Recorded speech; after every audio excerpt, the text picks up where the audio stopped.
Now we're going to skip over a little bit. We're on page 602. You guys can review over the actual physical assessment of a newborn. Most of this is just kind of an extension from chapter 22.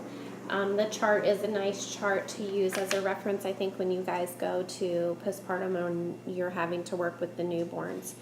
It's a nice little kind of a quick guide to use. So we're on page 602, and we are looking for, or starting to review, suctioning with a bulb syringe. A bulb syringe is something that is used to suction out mucus, because a lot of times babies who are born, they have fluid, mucus, because they've taken a gulp of amniotic fluid when they've come out, so sometimes they get to choking. So it is recommended that in all cribs there is a bulb syringe. And I'm looking at the guidelines for suctioning a bulb syringe. The mouth is the first thing that is suctioned to prevent the infant from inhaling any pharyngeal secretions by gasping as the nares are touched. The bulb is actually compressed, and you can see in figure 23-4 them compressing the actual bulb. You insert the tip of the bulb syringe into either side of the mouth. You do not directly put it straight down the throat. And then you actually decompress, and then that's how you can suck up any kind of mucus. And then you will do the nares, and you do one nostril at a time.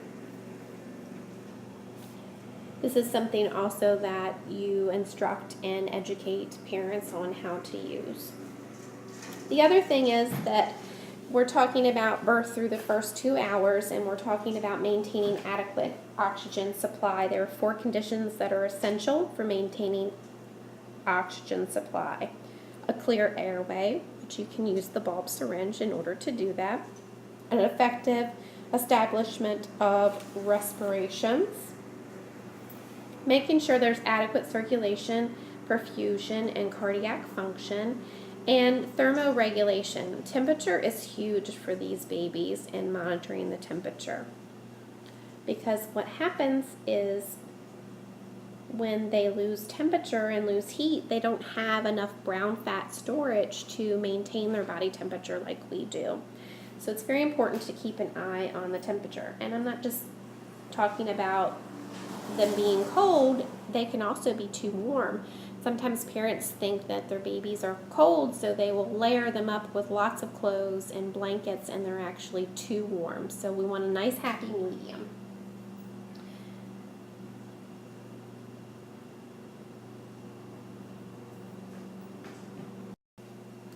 So one of the ways that we can maintain body temperature is called skin-to-skin contact. This is skin-to-skin contact with the mother. It actually could be with the father also. What is happening with skin-to-skin, we actually take the infant, make the infant naked. You can leave their diaper on, and you place them prone directly against the mother's chest. Then the mother and infant are both covered with a warm blanket. This actually is a method of heating up the infant quicker.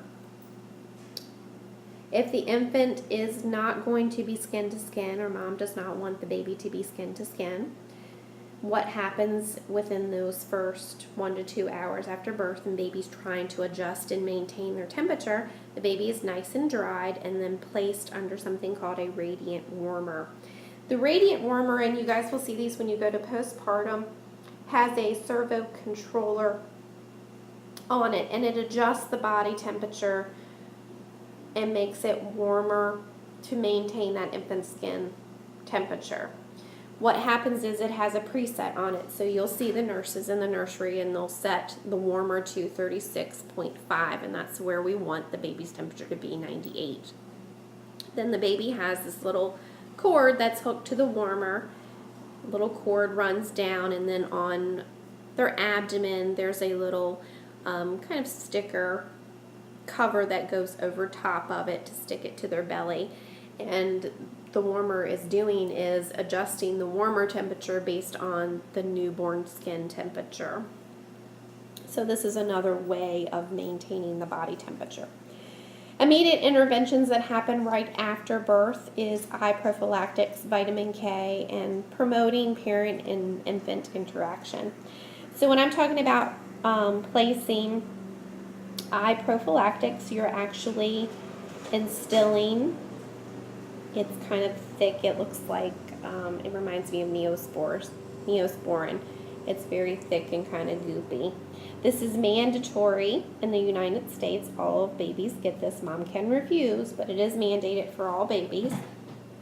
It's a precautionary measure against ophthalmia neonatrum.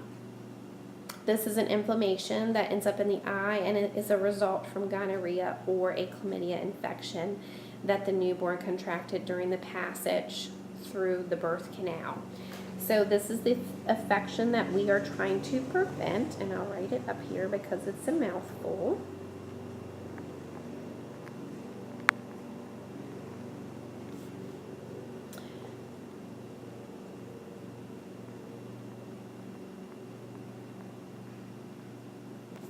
All right. That medication is called erythromycin. There is medication guide to erythromycin on page 604. And beside it, you will also see the medication guide for vitamin K. Both of these medications are important. Both of them you need to know how to give it, why you're giving it, and any kind of nursing considerations that go along with it, because these are two medications that you will be giving on postpartum, and it is also something that you will probably see on your test and on state boards. The other thing that is given is your vitamin K. Vitamin K is given IM. It is given soon after birth. This is to prevent any hemorrhagic diseases in the newborn. It can actually be delayed until, if mom is breastfeeding, until after the first breastfeeding, and that is okay. Vitamin K is actually synthesized in the intestinal flora because it is not present at birth.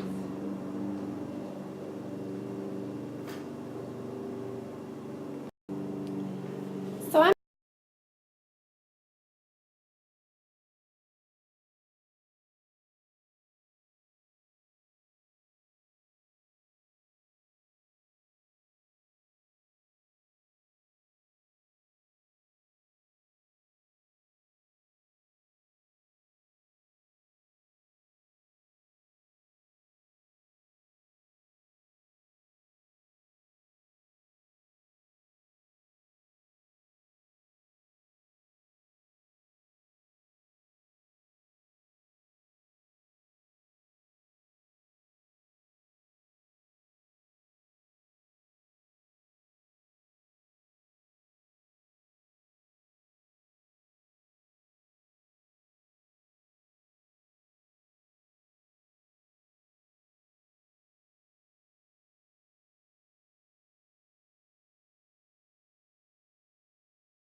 So now we're on page 607, and of course, if we do have babies who have hyperbilirubinemia, the goal is to actually reduce that newborn's blood level of unconjugated bilirubin. There are two ways that can be done. You can do phototherapy, which there is a picture of phototherapy, and that is essentially them under a trans-illuminating light. It reminds me of a tanning bed. On page 607, 23-9. Or you can actually do an exchange blood transfusion. The exchange transfusion is used in infants who the levels of the serum bilirubin keep rising rapidly. They don't typically do that as the first choice. The phototherapy will usually be what they will use. So when we're starting on page 607 and we start to talk about the phototherapy, there are some things that as the nurse you would need to know. So with phototherapy, we're actually reducing the level of circulating unconjugated bilirubin. We want to keep it from increasing. That's the goal.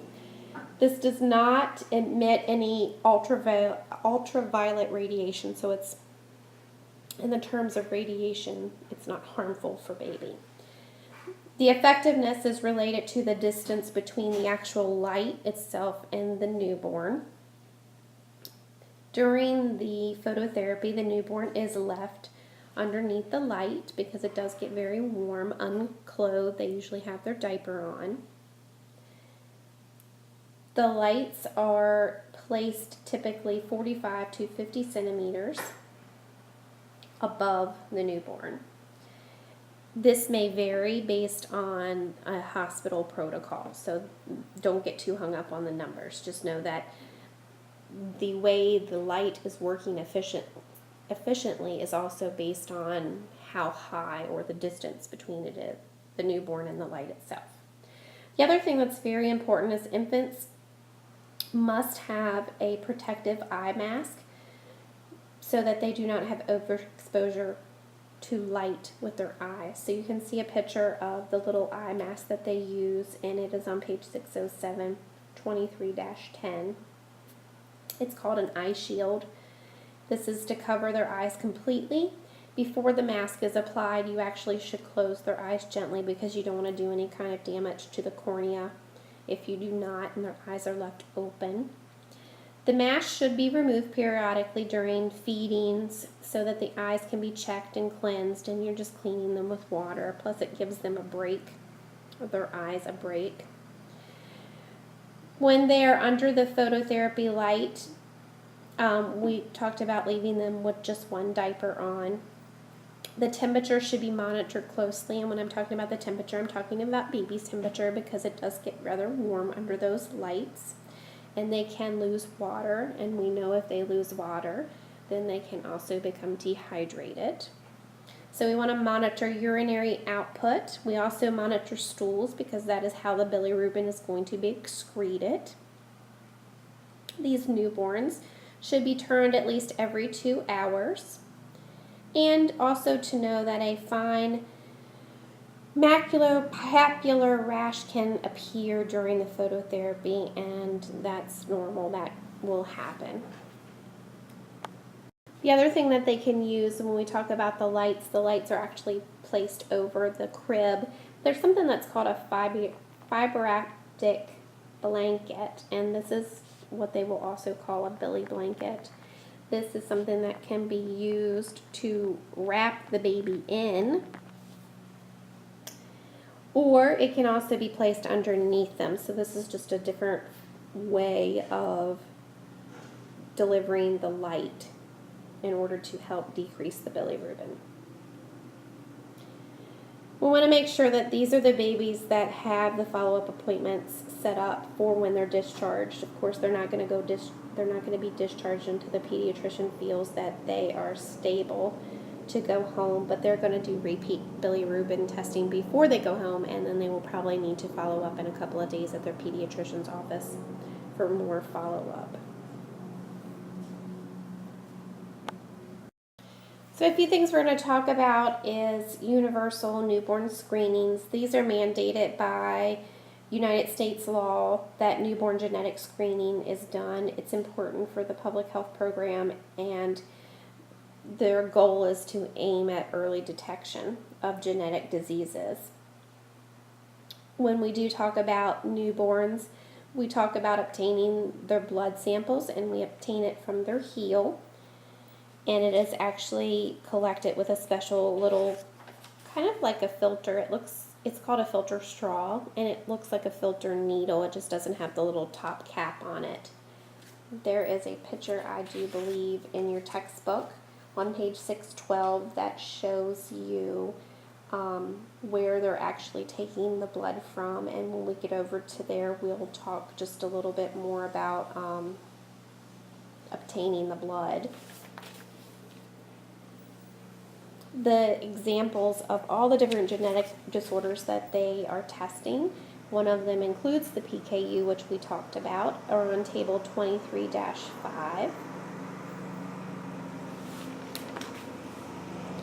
The other thing that is done is a hearing screen is done on all newborns before they are discharged. If it is not done before they are discharged, it needs to be done within a month of age. When we talk about obtaining the blood sample, most places use some type of a heel warmer to help dilate the vessels. It's usually placed on the infant's foot for about 5 to 10 minutes. Nurses should wear gloves. We're going to clean the area with any kind of appropriate antiseptic, alcohol, whatever the facility may require. You want to make sure that you do restrain the foot with the free hand, because, we have newborns and they're very squirmy, and we don't want to have to keep sticking them. That's painful. So we want to make sure that, you do have a nice grip on them when you're doing a heel stick, whether you're doing medications, anything. The most complicated thing that can occur with a heel stick is something called necrotizing osteochondritis. This is from the actual lancet penetrating the bone. So to prevent this problem, you actually want to make sure that you are at the outer aspect of the heel, and you do not penetrate any deeper than a 2.4 millimeter. And it shows you a picture, like I said, on page 612. I believe it was 612. Yes, of where you're actually going to obtain the sample from. There is a special little lancet, and it's got like a spring-loaded automatic puncture that is used to stick the newborn. So it's kind of like similar to the little lancets that you would use to check a blood sugar, but for the purposes of actually drawing blood or lab specimens, it makes a little bit bigger cut and a little bit deeper cut, because we don't want to have to keep sticking these newborns over and over. That is one of the reasons why they warm the heel prior to. The other thing that I want to point out on page 609 is the standard lab values in a term newborn. Everything that we talk about is in relation to a baby who is born healthy and the third term. There are different specifications if they're preterm infants, which I believe we'll talk about in chapter 25 a little bit. So the lab values is something that you guys do need to be familiar with. It's something that you're going to need when you guys go to postpartum and you're taking care of newborns.